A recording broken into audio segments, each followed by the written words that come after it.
নতুন বছরে নতুন সম্ভাবনা নিয়ে এগুচ্ছে বলিউড। আসছে একঝাঁক নতুন মুখ, যাদের কারো বাবা কিংবা মা বিখ্যাত অভিনেতা, আবার কারো বোন। এবারে জেনে নেব চলতি বছরে কে কে আছেন এই ডেবিউ তালিকায়।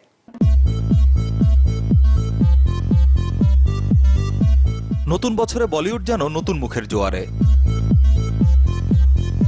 এবছরই চলচ্চিত্রে অভিষেকের অপেক্ষায় চাঙ্কি পান্ডের মেয়ে অনন্যা পান্ডে। পরিচালক করণ জোহরের হাত ধরে ডেবিউ হতে যাচ্ছে এই তারকা কন্যার। সিনেমার নাম student of the year 2।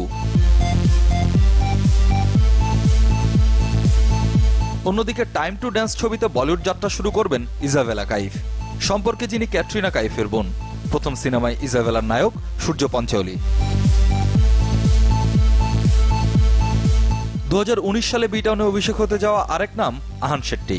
Telugu একটি সিনেমার রিমেক বানাচ্ছেন সাজিদ নাদিয়াদওয়ালা, আর সেখানে দেখা যাবে সুনীল শেট্টির সন্তান আহানকে।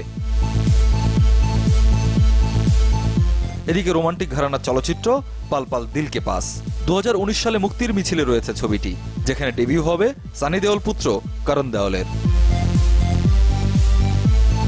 অভিষেকের তালিকায় আছেন অভিনেতা মনীষ বহলের মেয়ে এবং অভিনেত্রী নতুনের নাতনি প্রনতুন বহলও। তার প্রথম সিনেমার প্রযোজক বিটাউনের ভাইজান খ্যাত অভিনেতা সালমান খান। তবে এখনো চূড়ান্ত হয়নি ছবির নাম।